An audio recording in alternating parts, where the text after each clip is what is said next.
Hai Sobat Adsen, kembali lagi di Etalk Adsen Talking bersama Kak Husna dan Kak Ayu. Kali ini kita akan berbincang-bincang membahas jurusan-jurusan yang memiliki masa depan cerah.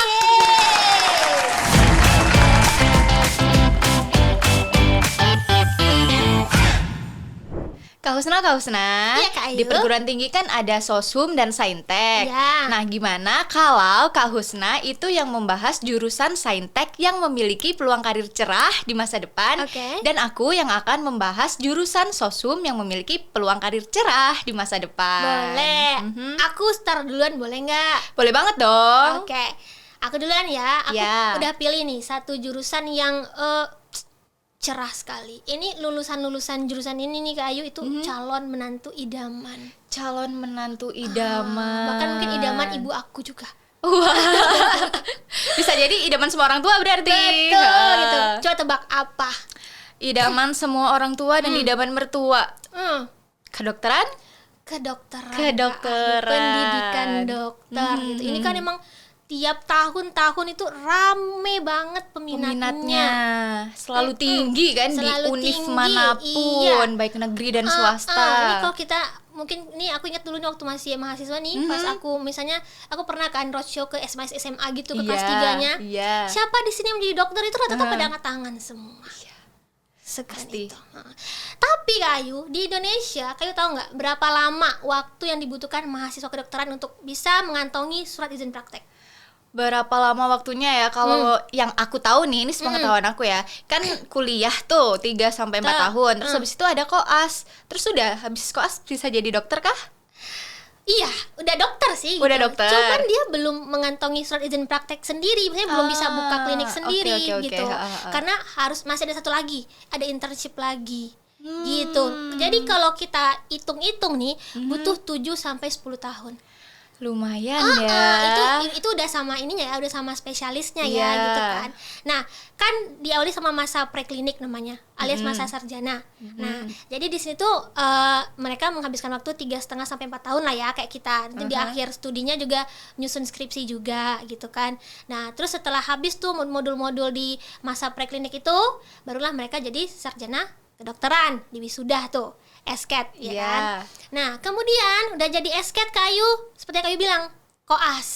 Koasisten gitu kan.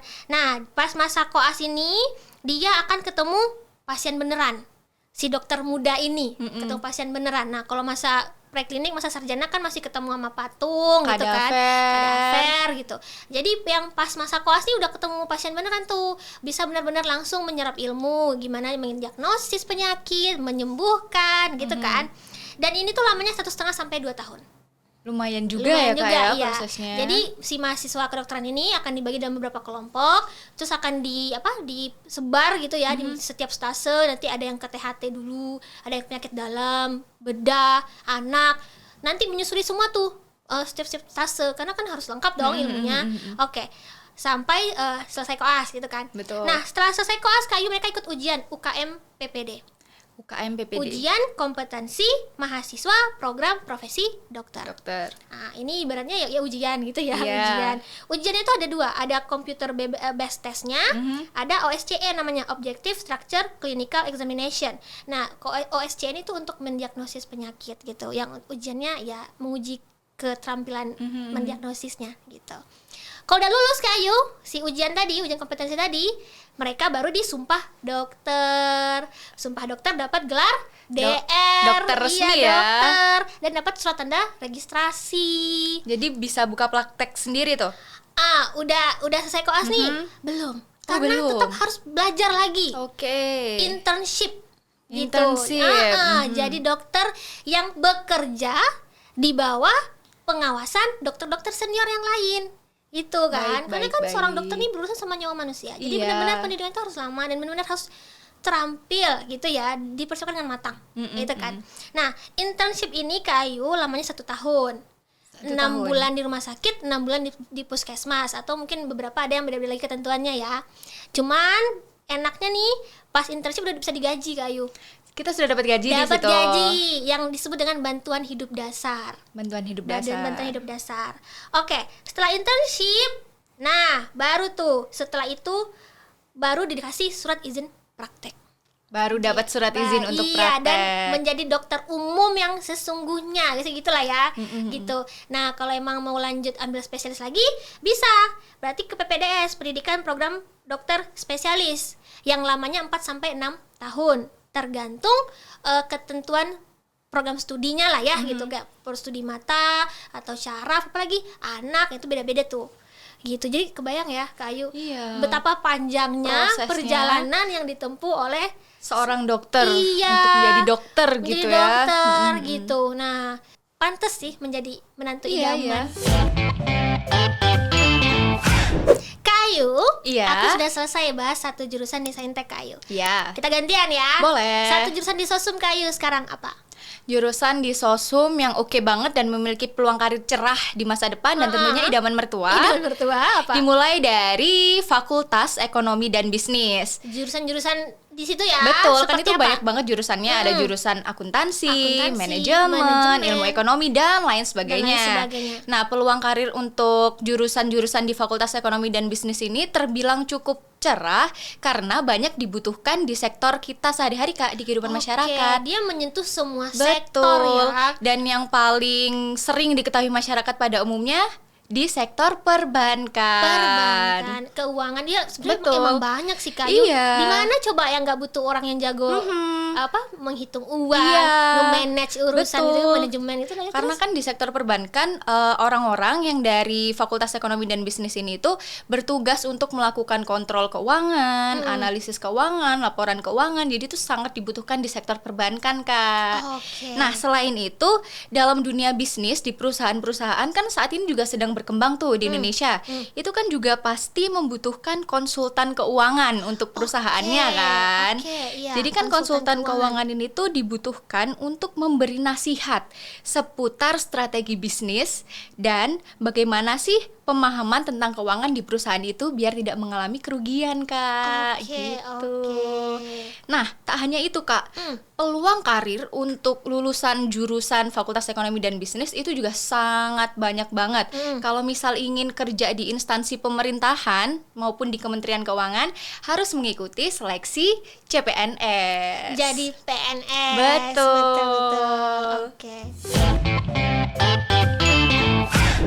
Kak Husna, iya Kak Ayu. Tadi kan Kak Husna sudah memberikan nih satu informasi jurusan Saintek yang memiliki peluang karir cerah di masa depan. Nah, sekarang Kak Husna masih punya info lagi nggak nih? Masih dong. Masih boleh di-spill kan ke kita? Boleh. Oke, silahkan. Jurusannya ini Kak Ayu, ini tuh jurusan impian aku sebenarnya, Kak Ayu. Impiannya Kak Husna. Iya, aku tuh iri banget deh lihat orang-orang lulusan jurusan ini.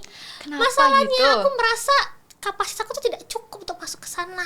Tidak punya kemampuan gitu loh. Sangat berbohong padahal sangat mampu. Oke. Karena orangnya kudet gitu kan. Nah, apa coba nih Kak Ayu?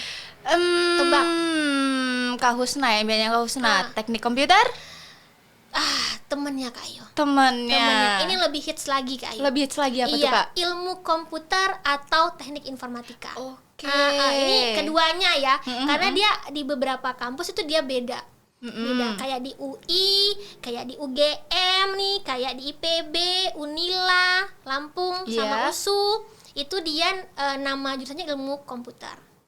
Tapi kalau di ITB, di ITS, di Pajajaran adanya teknik informatika. Namanya. Karena dia sebenarnya itu merujuk pada ilmu yang sama. Dan cakupan ilmu ini sangat luas dan tentunya sangat dibutuhkan nih di era-era yang sekarang serba ini teknologi ini gitu kan. Nah, terus juga Kayu, kalau untuk ilmu komputer ini juga dia beda-beda Kayu. Kalau di UI sendiri itu dia fakultas sendiri, Fakultas Ilmu Komputer. Berdiri sendiri ya. Tapi kalau di IPB misalnya, di IPB sama di UGM itu dia di bawah Fakultas MIPA. Di bawah Fakultas MIPA. Iya, ilmu komputernya. Jadi jurusan gitu ya, Kak? Jadi jurusan gitu, iya.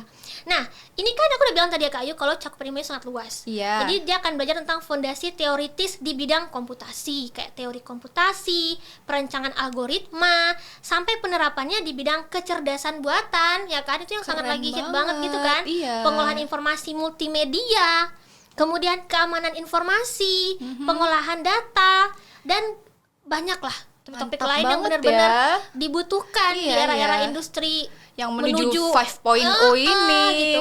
Nah, lulusan dari teknik informatika atau ilmu komputer ini tuh dia akan punya kemampuan untuk merancang dan mengembangkan perangkat lunak dengan menggunakan pendekatan komputasi yang tepat untuk menyelesaikan permasalahan yang ada. Ya, pokoknya kita menyelesaikan masalah di kehidupan dengan teknologi, gitu, dengan software-software yang canggih ataupun hardware. Nah, tapi kalau hardware itu beda lagi Kayu. Kalau hardware itu dia jurusnya teknik komputer. Teknik komputer gitu. Oke, berarti nanti setelah lulus dari sini tuh lulusan-lulusannya bakal jadi apa menurut Kayu? Kalau dari penjelasan Kak Husna itu mungkin jadi web developer. Bisa banget. Iya, pengembang web. Apalagi coba tebak Kayu? Game developer. Betul banget. Bisa juga. Iya nih. Anak-anak kayaknya kalau adik aku kan jurusannya ini Kayu. Dia kenapa terdorong pengen masuk jurusan ini karena itu dia pengen bikin game. Wah, ternyata itu pembuat mainan itu juga bisa menghasilkan uang dan memiliki peluang karirnya itu cerah. Orang yang hobi games ya. Iya, yang hobi games itu bisa dapat uang dari sana. Apalagi Kayu? Oke, game developer, web developer, data scientist. Ini yang paling hits banget di Indonesia Kayu. Karena sangat dibutuhkan, tapi orang yang benar-benar mahir dan mumpuni itu masih sedikit. Betul sih Kak, masih jarang banget ya. Jarang banget. Terus juga programmer ya kan? Iya. Itu yang menguasai bahasa pemrograman serta handal dalam menggunakannya untuk coding-codingan gitu kan. Kemudian mobile application developer ya kan, untuk smartphone. Betul. Sekarang siapa sih yang masih pakai handphone tinat-tinut, pakai smartphone semua gitu kan. Nah, itu dia Kayu, menarik banget kan? Menarik banget. Sayang banget nih aku tidak sampai otaknya untuk masuk sana. Wahai Kak Ayu, wahai Kak Husna. Jurusan kedua Kak Ayu dari Rukun Sosum apa nih Kak Ayu yang masa depannya cerah Kak Ayu? Kamu nanya? Iya, aku bertanya-tanya Kak Ayu. Oke, karena kamu bertanya-tanya, izinkan aku menjawab, boleh? Boleh Kak Ayu. Baik, yang kedua itu dari ilmu komunikasi, sobat-sobat Adsen. Jurusan itu banyak diincar oleh perusahaan Kak. Karena apa? Kenapa? Karena kompetensi anak komunikasi ini Kak. Oke, karena kemampuannya ya. Iya. Biasanya jadi apa sih Kak Ayu? Biasanya jadi apa aja? Yang pertama itu tentunya bisa jadi public relation atau PR. Benar. Kenapa kita butuh PR? Kenapa kita butuh PR? Karena PR ini tuh sangat erat kaitannya dengan keahliannya dalam berkomunikasi. Karena kan tugasnya PR ini tuh mengelola berbagai media untuk membangun dan mempertahankan citra yang baik dari perusahaan. Gitu Kak. Ini udah jelas nih kemampuan yang mumpuni ya dari anak komunikasi. Betul Apalagi banget. Kayu, bisa selain PR nggak? Bisa banget dong. Apa? Dan selain PR itu bisa berkarir di dunia penyiaran Kak. Di dunia penyiaran. Iya. Jadi apa? Jadi reporter TV atau news anchor. Kemudian juga bisa jadi penyiar radio. Oke, ini yang suaranya enak, tutur bahasanya bagus, kalimatnya bagus. Betul, dan yang penting itu public speakingnya dikuasai. Iya. Ada lagi nggak Kayu? Ada lagi. Dan itu bisa menjadi copywriter. Oke, content writer, content creator, ini salesperson. Oke, ini yang paling dibutuhkan nih di era sekarang ini. Dan yang terakhir seperti yang Kak Husna sebut tadi, itu bisa jadi digital marketer gitu. Dan tentunya masih banyak lagi yang tidak tersebutkan oleh aku nih. Peluang karirnya jurusan ilmu komunikasi. Tadi kan kita sudah membahas nih beberapa jurusan baik itu Saintek ataupun Sosum. Kak Husna masih punya lagi nih enggak? Ada dong. Ada. Jurusan yang ini Kak Ayu ini masih tergolong baru jurusannya. Tergolong aku nggak tahu baru. nih Kak Ayu pernah dengar apa nggak? Karena kan Kak Ayu Sosum ya. Iya. Anak hukum gitu ya. Pernah nggak Kak Ayu dengar jurusan aktuaria? Jurusan aktuaria. Belum pernah sih Kak. Nah, ini jurusan baru tapi Kak Ayu ini benar-benar wow. Benar-benar wow banget peluang karirnya. Iya, sangat dibutuhkan karena masih sedikit banget orang-orang lulusan aktuaria ini atau yang biasanya berprofesi tuh kebanyakan ya jadi aktuaris. Jadi di Indonesia tuh masih dikit banget aktuaris Kayu. Oke Kak, aku sangat penasaran ini mewakili Sobat Adsen. Jadi bisa Kak Husna spill nih peluang karirnya jurusan aktuaria ini. Oke, langsung aja. Aku ketemu anak gaulnya, aku pengen gaul juga. Oke. Langsung gas. Iya, nih ya Kayu nih sedikit cerita. Bahkan nih Kayu saking populernya aktuaria itu dia pernah menjadi nilai UTBK tertinggi. Jadi orang aktuaria ini gitu.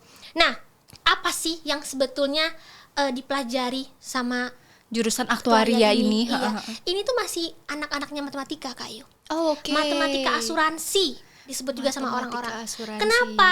Karena di jurusan ini itu tuh fokusnya adalah pengelolaan risiko keuangan di masa yang akan datang. Oke, baik. Itu pengelolaan risiko tuh kan di mana sih yang nggak butuh Iya. perusahaan mengelola risiko, entah kemungkinan adanya kerugian atau apapun Iya, gitu ya, iya. di bidang asuransi, Asuransi. perbankan, Iya. dibutuhkan banget kan.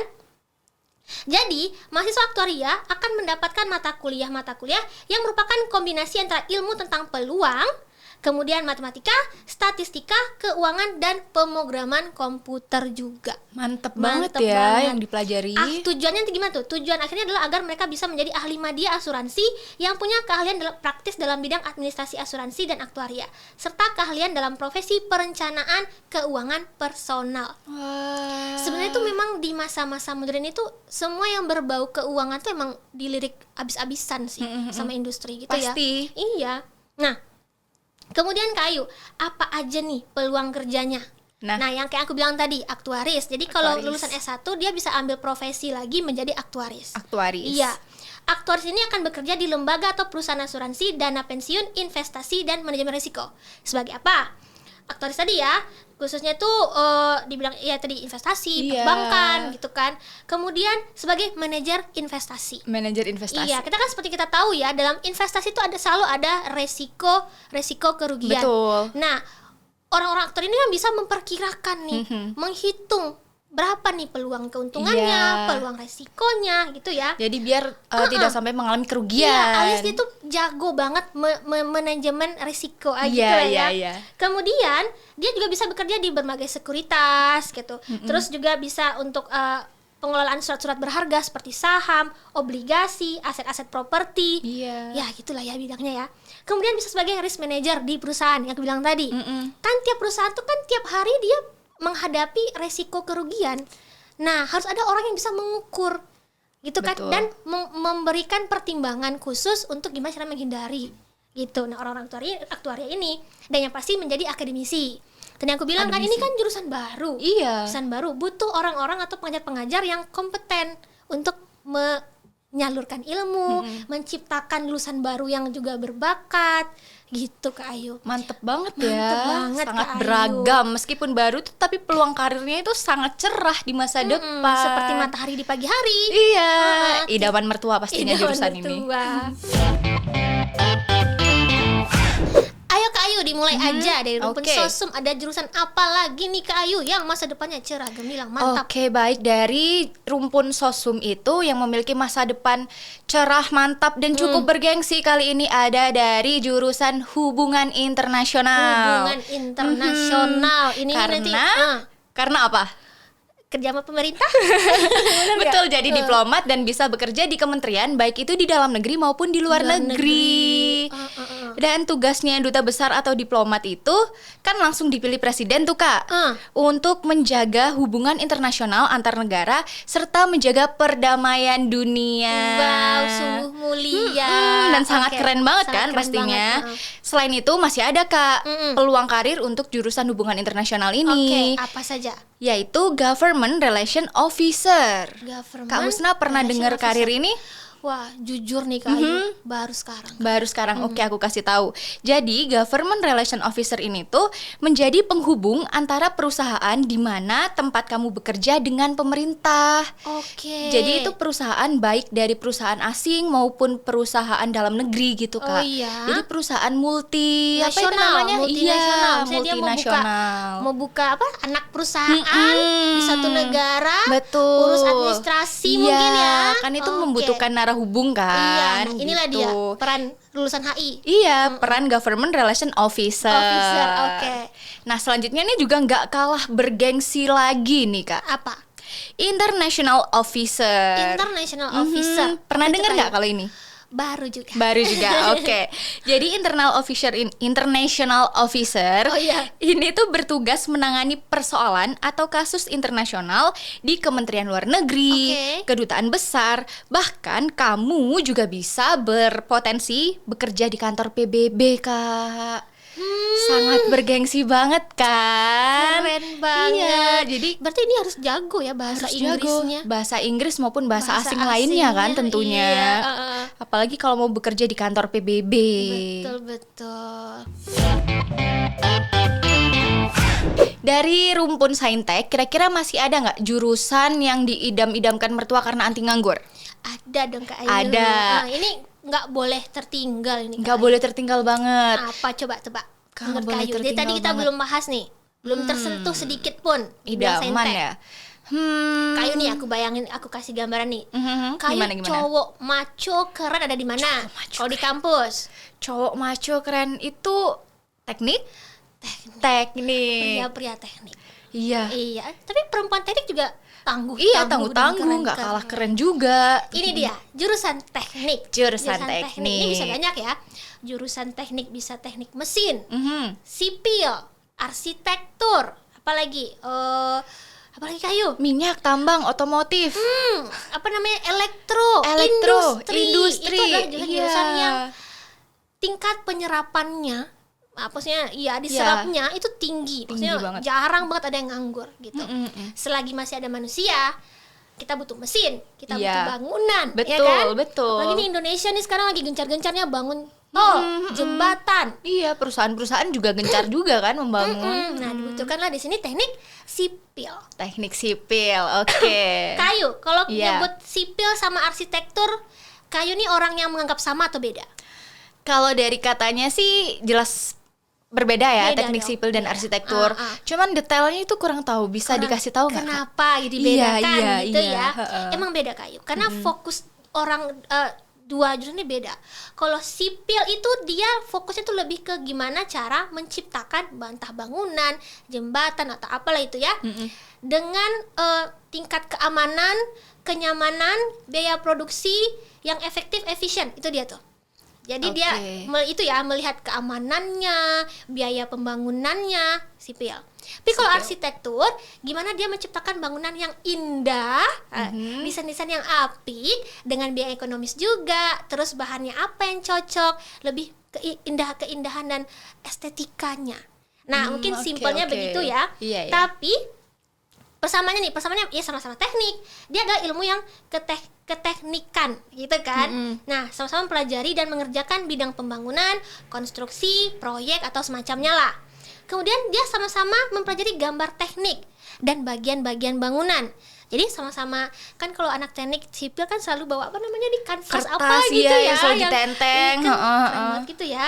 Kemudian dia juga mata kuliahnya beberapa sama, cuman porsinya beda. Porsinya yang Gitu. beda. Itu nanti kalau kalian ada yang bingung, aku mau ambil sipil atau arsitektur ya, itu beda loh. Jadi coba digali-gali lagi samanya di mana, beda di mana gitu. Bedanya tadi yang kayak aku bilang, kalau sipil itu dia mempelajari bagaimana membuat struktur sebuah bangunan yang kokoh, ekonomis dan efisien. Ruang lingkup tugasnya itu mengawasi aktivitas dan kinerja keseluruhan dari orang-orang yang terlibat dalam proses pengerjaan proyek bangunan. Jadi tidak jarang nih orang lulusan teknik sipil itu dia langsung terjun ke lapangan. Mantap Kan banget cek ya. proyek Iya, harus langsung gitu kan. Iya, Jadi iya. dia harus mengawasi proses keseluruhannya secara mendetail gitu kan. Terus sedangkan kalau arsitektur nih dia lebih fokus pada desain bangunannya atau mempelajari suatu bangunan dari segi keindahannya, estetikanya. gitu. Untuk memperkaya informasi kita tambah ya Kayu, Harus. penjelasan mengenai teknik nih Kayu. Iya. Teknik mesin. Teknik mesin selanjutnya. Oke. Iya. Teknik mesin ini bergengsi juga Kayu. Ya iyalah ya, ini di muka bumi ini di mana kita nggak ketemu mesin? Betul, dalam kehidupan sehari-hari Di banyak industri, mesin-mesin. Iya. Nah, teknik mesin ini itu dia akan mempelajari gimana cara merancang, mengembangkan dan mengelola mesin. Nanti dalam 4 tahun perkuliahannya dia akan membahas tuh tentang konversi energi, perancangan mesin, material, serta teknik produksi mesin. Iya mesin ini Iya, seputar mesin. Iya itu cerah lah itu. Iya, cerah. iya. Jarang ada yang nganggur itu mah. Iya. Teknik mesin. Oke, itu teknik mesin. Selanjutnya ada apa lagi, Nah, Kak? nih nggak puas nih kita dengan teknik mesin aja. Kita harus juga bahas mengenai teknik industri. Teknik industri. Kenapa Kak Ayu?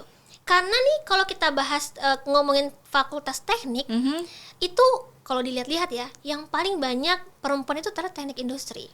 Teknik industri, Iya, kenapa jadi gitu ya bisa kira-kira ya? banget nih kalau kalian pengen masuk fakultas teknik, cuman apa ya yang lebih banyak perempuannya biar gampang Teknik teman-temannya Industri. Nah, kalau yang lain kan kayak teknik mesin. Jelas tuh kan kelihatan produknya, entah mesin kapal, Iya. mesin pesawat kah, mesin mobil gitu Mesin kan. motor. Kelihatan. Kalau teknik sipil kelihatan jembatan kah, rumah, Bangunan. produknya kan. Iya, iya. Kalau teknik industri itu apa sih produknya? Dia nggak sekonkret yang teknik-teknik Iya, yang iya, lain. Yang dia ciptakan adalah sistem integral.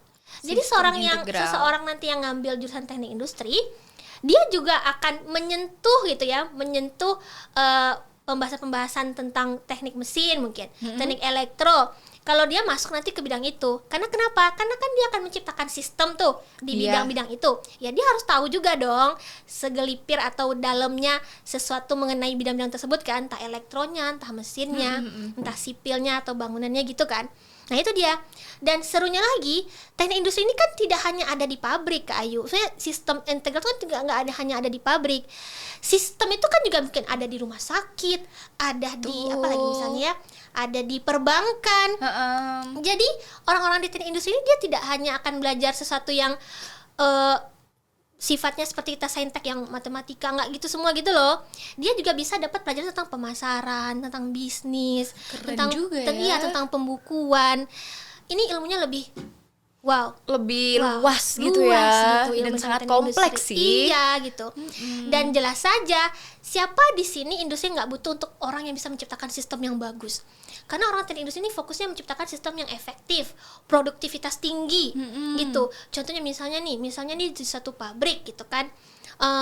Dia punya kelebihan tenaga kerja sekian, maksudnya kayak mungkin kelebihan karyawan sekian. Nah dia tuh, gimana caranya menciptakan suatu alur kerja di mana semua karyawan ini bisa bekerja dengan produktif, dengan efektif.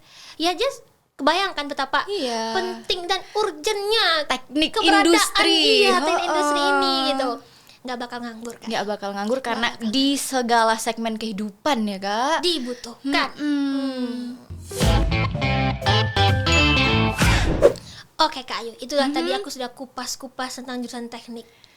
Gantian lagi, sosum apa Sosum ada dari jurusan psikologi Kak. Psikologi. Wah Kak Ayu, ini adalah jurusan impian aku juga deh impian Kak Ayu. Kak Husna juga. Cuman dulu tuh aku kira sosiologi lagi. Psikologi Psikologi ini cuma buat ini rumpun IPS. Ternyata ada juga Kak Ayu. untuk rumpun saintek. Iya, di Pajajaran sama di Andras tuh ternyata psikologinya rumpun IPA, rumpun saintek. Dan peluang karir untuk lulusan jurusan psikologi ini tuh sangat cerah dan luas banget loh Kak. Kalau di bayangan Kak Husna mungkin kalau lulusan psikologi itu peluang karirnya hanya jadi psikolog, benar nggak? Iya, emang kan? Enggak, itu sangat luas banget Kak. Kira-kira bisa jadi apa aja? Coba diinfokan. Di-spill nih langsung. Oke. Jadi yang pertama itu bisa jadi Human Research Development. HRD. Iya, yang biasa kita kenal dengan HRD.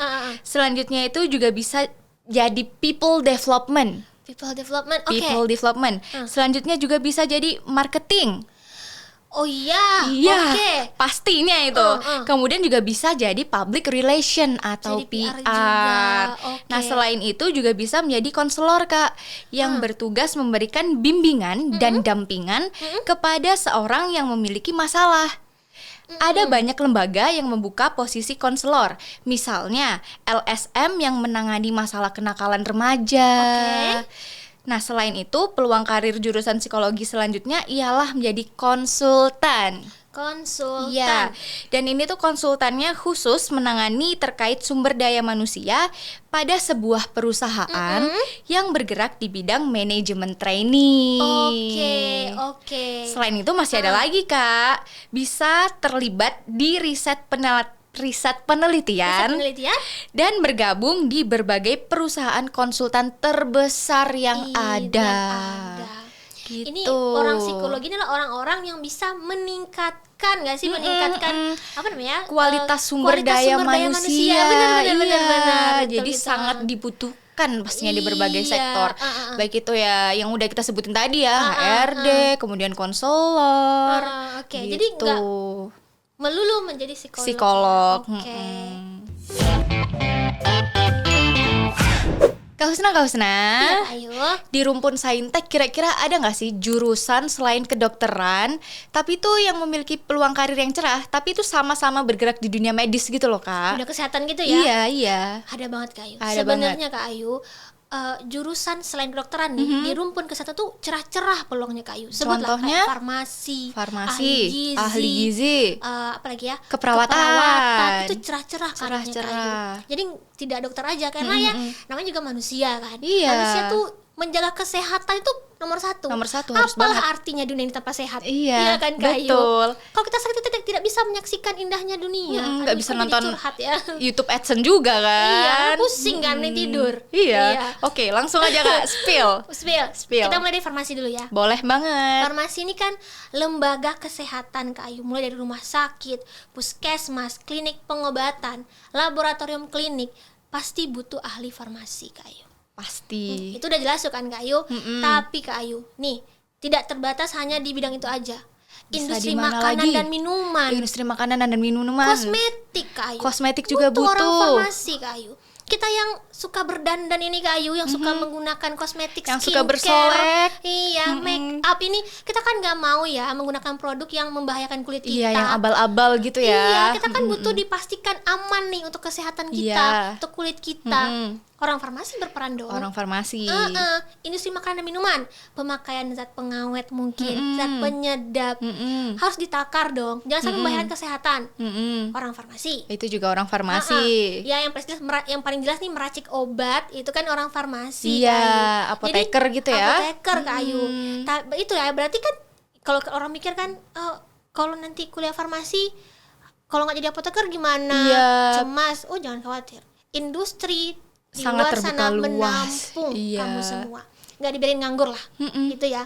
Tapi kalau kamu pengen jadi apoteker, setelah kamu lulus S1 nih, dapat sarjana farmasi, S-Farm, kamu harus kuliah lagi dulu. Harus Oke. ambil profesi dulu. Berapa Nggak lama, Kak? lama-lama Kak Ayu, 1 tahun aja. 1 tahun aja. Iya, 6 bulan untuk materi, 3 bulan kerja lapangan, sisanya nulis laporan. Oke. Nah, setelah kamu lulus, kamu tulis laporan akhir tuh kan, baru dapat gelar Taker. Terus kalau udah bisa tuh surat izin mengurus legalitas untuk bikin usaha. Udah bisa ngurus surat tanda registrasi atau STRA dan surat izin praktik apotek atau SIPA. Kan kalau kita tahu apotek tuh Kak Ayu, ada Iya. tuh SIPA, ada nomor registrasinya. Jadi tuh legal. iya, gitu. legal, nggak abal-abal, nggak itulah ya pokoknya terpercaya Iya, intinya. terpercaya. Gitu ya. Jadi kalau kamu lulusan farmasi, terbayang lah ya betapa sibuknya nanti kamu untuk memilih kamu masuk bidang yang mana. Betul. Bebas. Aman, nggak akan nganggur. Nggak akan nganggur. Nah, itu dia farmasi. Betul. Kita lanjut nih ke Oke. ilmu keperawatan. Ilmu Nah, keperawatan. kalau kita ingat nih tahun 2020, 2021 tuh kan masa kelam ya dunia ya. Iya. Karena COVID kan Kak Ayu. COVID. Betapa kita tuh tenaga medis tuh kurang rasanya gitu kan. Nah, betapa ya gitulah ya. Ya, Nah, semuanya struggle lah ya untuk struggle melawan waktu COVID. itu gitu. Nah, ilmu keperawatan itulah yang berperan penting dan memberi manfaat penuh di Iya, zaman-zaman iya, itu. iya. Nah, mungkin tapi ada orang kan kayak kalau jadi perawat kayak nanggung gak sih Kak? Pengen jadi Betul. dokter. Padahal ya Kak, itu tuh dua bidang yang sangat berbeda. Jangan dibandingkan. Karena fungsinya beda. Dan sama-sama penting, sama-sama mulia loh. Kalau dokter nih mengobati, mendiagnosis, ya kan? Kalau perawat nih Kak Ayu, merawat, menjaga kondisi fisik, mental orang-orang yang lagi dalam proses penyembuhan. Oke, jadi menjaga fisik dan psikis gitu ya. Iya Kak Ayu. Kalau Kak Ayu menjaga dan merawat itu kan berarti harus orang yang punya empati tinggi, Betul. ya kan? Sabar. Bersih pastinya. Ya, iya, tuh kan dunia medis tuh kan dunia Iya, yang higienis gitu kan. Gitu. Dan profesi perawat ini Kak Ayu itu tuh bisa go internasional loh Kak Ayu. Kok bisa? Gimana Karena dia caranya? punya jalur tracknya itu pasar internasionalnya ada. Jadi ada tuh bahkan di Kemenkes Kak Ayu itu tuh ada pelatihan untuk perawat yang pengen ke Jepang atau ingin mengabdi di Jepang. Jadi Keren bisa menyembuhkan banget. di mana-mana. Iya. Gitu. Keren banget berarti ya, sangat luas banget berarti banget, Kak Ayu. peluang karir untuk perawat ini. Jadi kita nggak usah bingung-bingung lagi ya. Betul. Kak Husna tadi kan sudah menjelaskan keperawatan dan farmasi. Iya. Nah, selain itu ada lagi nggak Kak jurusan yang bergerak ya di dunia medis tapi memiliki peluang karir yang cerah juga di masa depan? Ada dong. Oke, apa itu? Gizi, Kak Ayu. Gizi. Iya, ini agak TMI ya. Aku dulu tuh ini gizi tuh pilihan kedua aku setelah kimia. Oke, ini gitu. pilihan keduanya Kak Husna, Sobat Edson. Kan Kak Ayu kan kalau di rumah sakit tuh Kak Ayu, hampir semua rumah sakit tuh dia punya instalasi gizi. Iya, yang tugasnya apa? Itu. Mengatur dan mempersiapkan makanan para pasien di rumah sakit tersebut. Karena kan tiap pasien tuh tergantung jenis penyakitnya apa tuh dia harus disesuaikan tuh makanannya. Entah ada yang diet karbo, berarti karbonya dikurangi. Ada yang diet protein mungkin atau diet garam. Nah, itu tuh peran penting juga tuh. Betul. Contohnya kalau misal diabetes juga kan Kak, gulanya harus dikurangi. Gimana? Betul. Tapi Kak Ayu sebenarnya tuh ilmu gizi ini tidak hanya berkutat dengan makanan aja. Kenapa? Karena selain itu juga dengan makanan sih berkutatnya Kak Ayu. Selain itu juga dia juga bisa menjadi komunikator gizi profesional Kak Ayu. Komunikator gizi. Iya, atau kalau sekarang kan lagi bunyi apa? Diet kan Kak Ayu. Nah, itu juga dia bisa juga berkecimpung di bidang itu. Selain itu Kak Ayu, ternyata si ahli gizi juga mengurus ini Kak Ayu, nutrition facts merupakan salah satu pekerjaan untuk sarjana ilmu gizi yang sangat menjanjikan nih Kak Ayu. Kenapa? Karena kan kita sering tuh kalau kita beli makanan minuman kita lihat apa tuh kandungan-kandungan di belakangnya gitu kan. Nah, itu kayak kalsiumnya, lemaknya, karbohidrat. Itu orang gizi juga. Kemudian Kak Ayu, selain itu juga Kak Ayu, di gizi ini dia itu tidak hanya mempelajari tentang makanan gitu kan, tentang biokimia gizinya, tapi dia juga akan mempelajari metabolisme tubuh kita.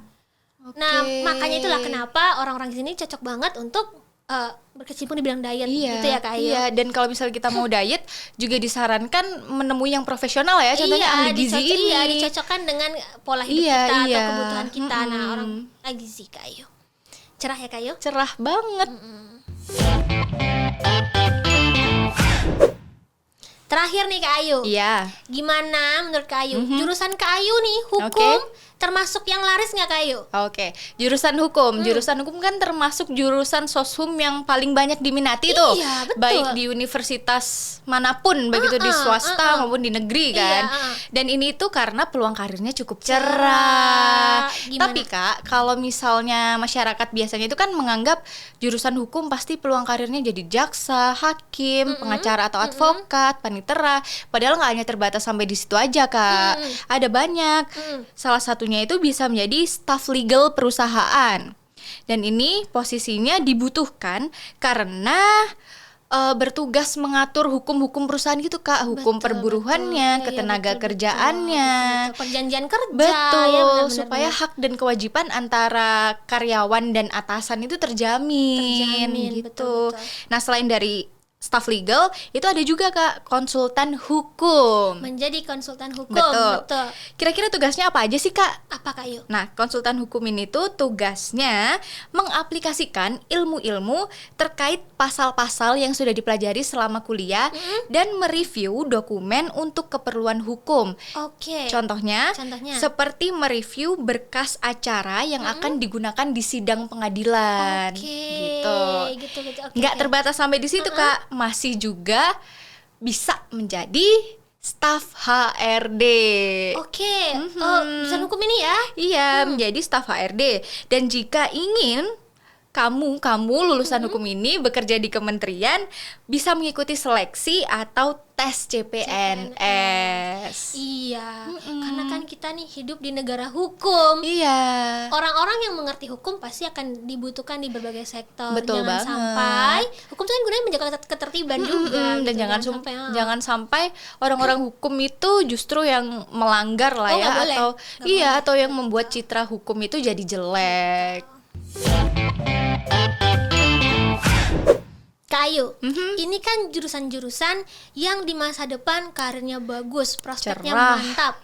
So pasti banyak dong adik-adik di luar sana yang berebut nih pengen masuk jurusan ini, ya dong? Iya, pastinya. Coba itu buktikan deh Kak Ayu, ada data nggak Kak Ayu? Ada dong pastinya. Berapa daya tampung dan pendaftarnya nih? Iya, oke. Jadi data ini aku ambil ya dari data SBMPTN UI tahun lalu. Yang mau ngambil UI ya? Iya. Ini data SBMPTN UI lah tahun lalu lah, Kak. Oke, jadi yang pertama itu dari jurusan Ilmu Ekonomi. Ilmu Ekonomi. Nah, pada tahun 2021 peminatnya itu sebanyak 821. Padahal bangkunya cuma ada berapa?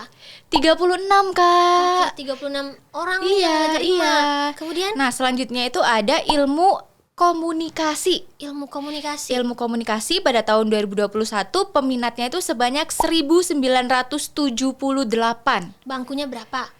31. 31. Sangat sedikit dan sangat ketat sekali Persentasenya, kan. iya, benar-benar. Nah, selanjutnya itu ada hubungan internasional. Itu berapa? Peminatnya pada tahun 2021 itu sebanyak 1268. Tapi daya tampungnya hanya 21, Kak. Wow. Bayangkan. Nah, selanjutnya ada psikologi. Psikologi. Peminatnya tahun 2021 itu sebanyak 2.910. Sementara daya tampungnya hanya 58, Kak. Itu berapa persen itu ya? Iya. Kemudian Kayu? Kemudian yang terakhir itu jurusan hukum. Menempati posisi pertama jurusan soshum yang banyak diminati. Sebanyak 3.161. Bangkunya cuma ada berapa? 94, Kak. Itu ya. Kebayang ya betapa ini jurusan-jurusan tuh ketat banget untuk bisa masuk di jurusan-jurusan itu ya tadi. Jelas, karena tadi peluangnya Iya, cukup cerah dan menjanjikan lah ya di masa depan. Sekarang Kayu, Iya. ada tips nggak Kayu? Gimana Oke. caranya nih Sobat Adsen di rumah nanti bisa bersaing dengan pede dan percaya diri? Oke. Gimana caranya? Oke. Dan lolos gitu kan? Iya. Kalau tipsnya itu mungkin yang pertama ya, kita harus belajar nih. Tentu saja. Menggali informasi. Misalnya kan kita dari SMA udah ingin nih, oh aku ingin masuk jurusan hukum. Oke, aku nyari info tentang hukum. Apa aja sih nanti nilai yang dibutuhkan untuk masuk. Jalurnya ada apa aja? Iya. Kemudian kampusnya di mana aja? Betul. Kuotanya berapa? Kuotanya berapa? Jangan lupa juga diperhatikan ininya akreditasi kampusnya Akreditasinya juga. Iya. Passing grade-nya. Passing grade-nya berapa? Nah, itu dia yang pertama ya. Iya. Belajar dan cari informasi yang Cari informasi, sebanyak-banyaknya. iya. Kemudian yang kedua tentunya konsultasi, Kak, dengan orang yang lebih Konsultasi. ahli atau berpengalaman ya. Atau dengan mungkin seniornya yang sudah duluan Iya, masuk jurusan itu iya. juga. Karena itu juga Tanya-tanya berpengaruh kan. Iya, tanya-tanya juga, betul. Jadi kan kalau misal di SMA bisa konsultasi ke guru BK, betul. orang tua ya, kakak kelas Kakak yang Kak kelas, Husna bilang itu tadi. betul. Cari informasi juga. Nah, kira-kira selanjutnya dari Kak Husna ada tips lagi nggak nih untuk sobat-sobat AdSense ini Kalau dari supaya aku pede ya, bersaing? kalian pasti pede nih kalau udah nonton video YouTube @sen.id. Betul banget. Karena ada banyak pembahasan soal situ Kak Ayu. Kita udah bahas soal SIMAK, soal UMUGM, soal SBMPTN. Tontonlah YouTube @sen.id. Oke Kak Ayu, mungkin sekian ya Sobat Adsen informasi tentang jurusan-jurusan dengan prospek masa depan cerah. Baik itu dari jurusan Saintek maupun dari jurusan Soshum. Semoga bermanfaat ya Kak. Iya, tapi ini cuman sekilas review dari kita ya. Iya, betul. Masih banyak banget di luar sana itu jurusan-jurusan yang memiliki peluang karir yang cerah juga. Jadi Betul. untuk sobat AdSense semua yang jurusannya tidak kita sebutkan, jangan minder dan jangan sedih. berkecil hati. Oke. Mungkin ini yang dapat kita berdua sampaikan. Apabila ada salah-salah kata mohon maaf. Akhir kata, sampai jumpa. Bye bye.